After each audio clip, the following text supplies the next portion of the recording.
out in the country, northwest of here, about 4 miles. I never went to school here, but I was married here in January the 11th, 1941. And here is our marriage certificate. And I remember the large, big old black horses that Hickerson had. They were black and they had beautiful black harness, and they had the silver H on these, I don't know what you call these big things up over their collars. Houses.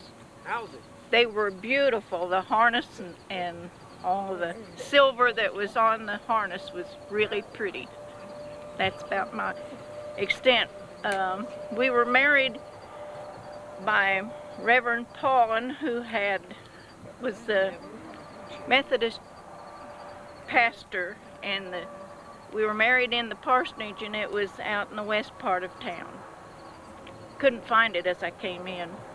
Born actually in Wichita in 1918.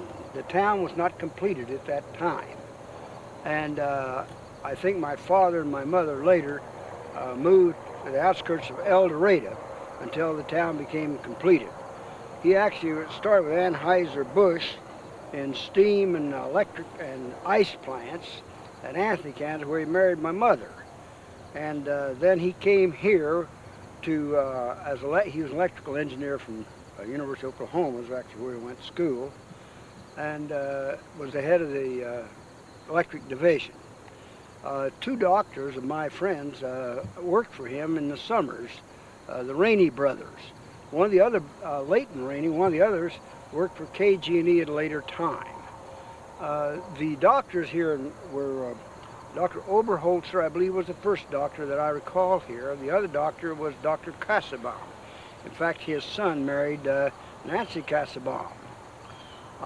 Those were the 2 doctors that I remember as a child involved here. The offices were right down toward the center part of town. I lived at 30 Empire Avenue, and one of the reasons we had that particular place is the electrical shop was sort of directly behind that, so my father could walk over there easily. One of the first things I remember was the Ku Klux Klan. We had an awful lot of people from the South working in the oil fields, and some of them believed very dearly in the Ku Klux Klan, believe me. And my father was a non-union Catholic. That's an Episcopalian, for your information. And of course, he didn't look on this very kindly. And so the employees essentially borrowed equipment from the company and were going to make themselves a huge fiery cross lit with electricity furnished by Empire Oil and Gas. And my father put an end to that, threatened to fire anybody or all of them if the equipment wasn't returned to the property, which it was. At a later time, I always remember the Henry J. Allen and William Allen White coming through here in large open touring cars in that campaign, and some of it was based when William Allen White came out so strongly against anything like a Ku Klux Klan or anything. I entered school here in Oil Hill. My first memory coming to Oil Hill was arriving, I don't know how old I was, and there was a man who'd been injured in a fall from a rig. And in those days you couldn't do too much for them. So he was in a thing that looked like a baby bed. I couldn't figure what this man was doing in a baby bed, but it was covered with mosquito netting, and it was so, because we did not have air conditionings of any kind, that was to keep this guy halfway comfortable. And so that was rather an alarming thing, but I don't know whether we had already moved to town or not, but that was the first thing that struck my mind. I do remember when they built the swimming pool, and they also even drilled a well very near the swimming pool in later years. All the wells at that time were, of course, jar heads. I mean, they were cable tool drilling, you know, and unless people know that. The unit was headed by Buck Payne. Weston Payne was the superintendent for this area. And my name is John Hogeboom, and I like 3 days and 3 months being 90 years old. And I just called off a bulldozer to come over here to see you people. I never did live in this town, but I grew up in it.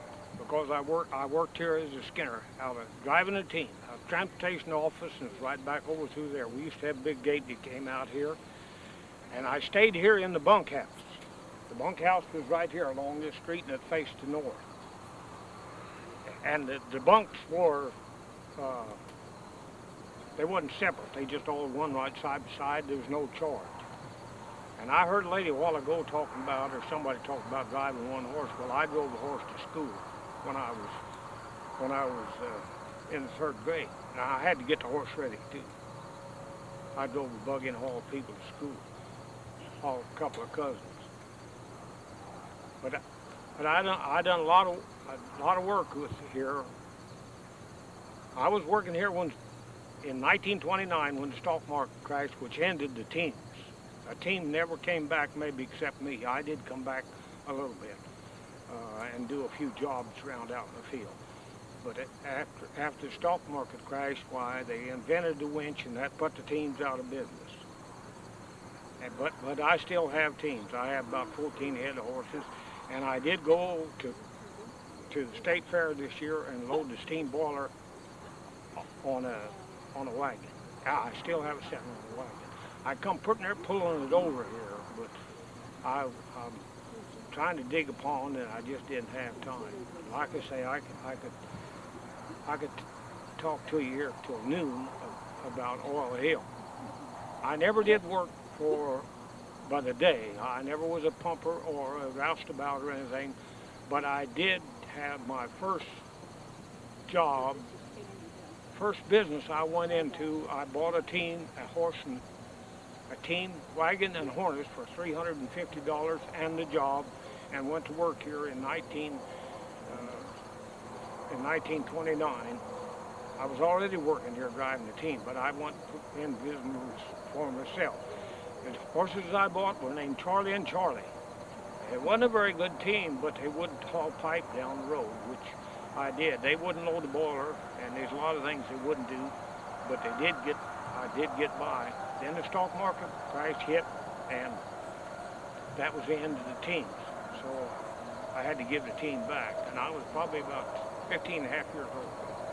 I started working here in the oil fields when I was 10 or 11, chasing the pig. What do you mean, chase a pig?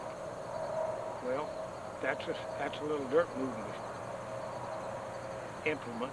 It's called a slip, but we called it chasing the pig. And you went out there and walked around for 9 hours a day.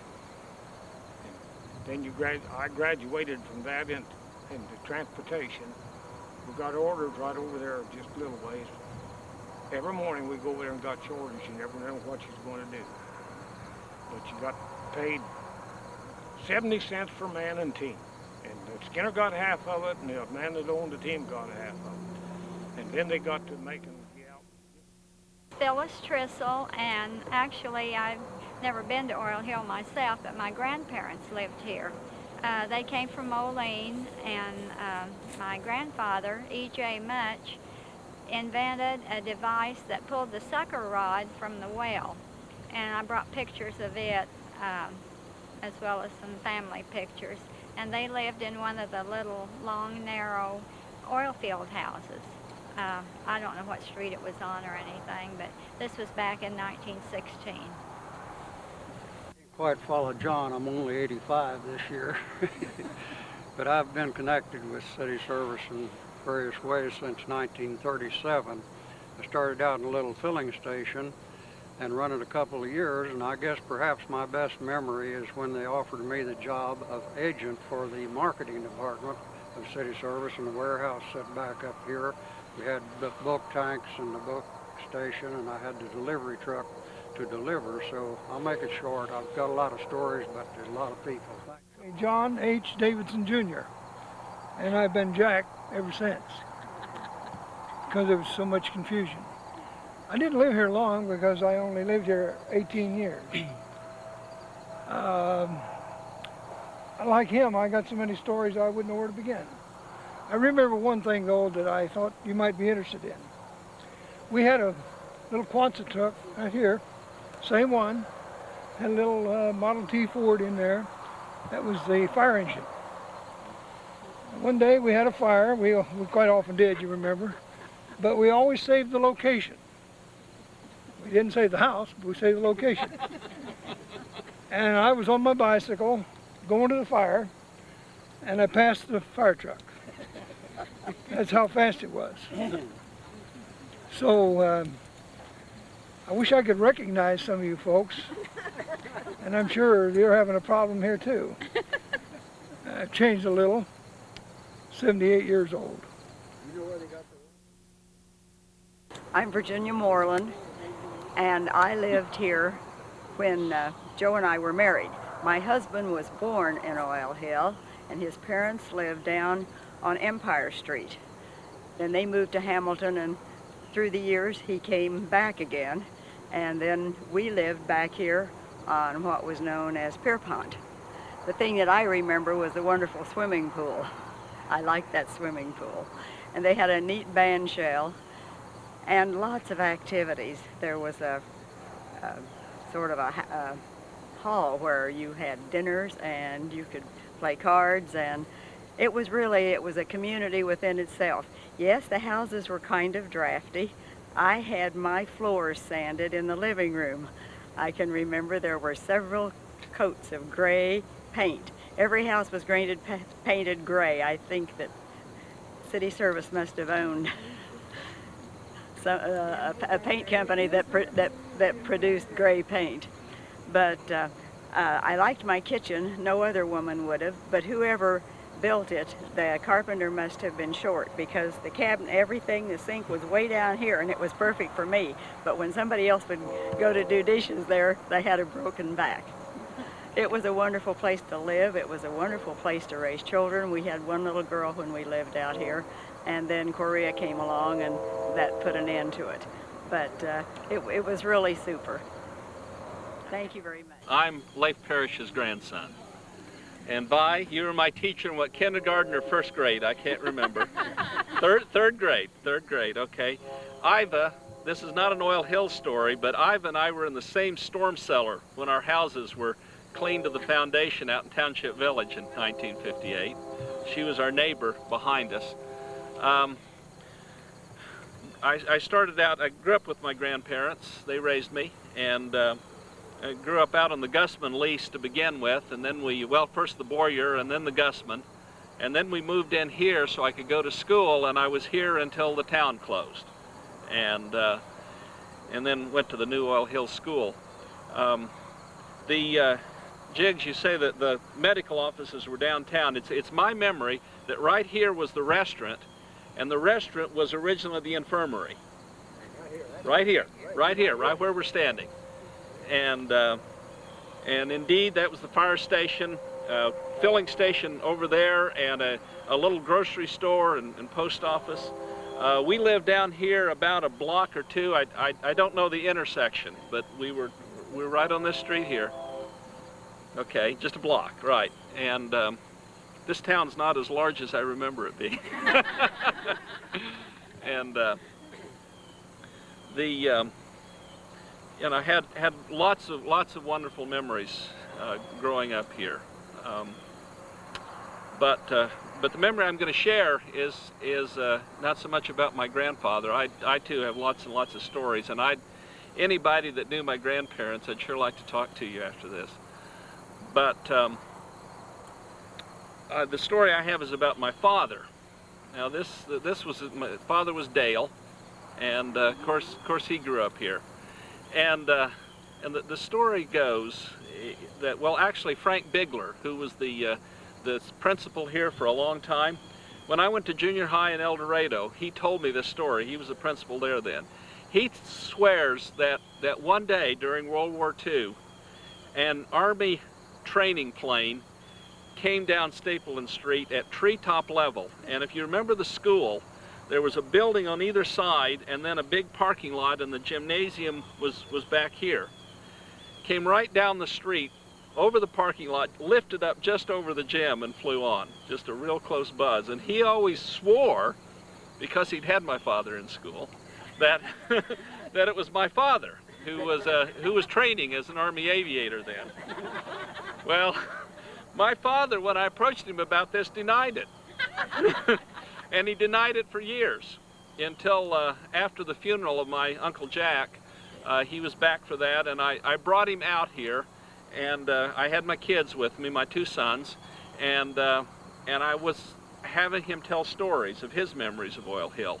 And we got out there where the school used to be, and the kids said, "Dad, tell us about Grandpa buzzing the school." And so my dad's saying, "No, it wasn't me." And so I start telling the story, and I finish the story. He gets this funny look in his eyes, and he says, "Oh, a trainer."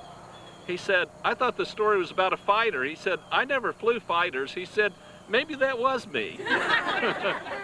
But anyway, it was a great place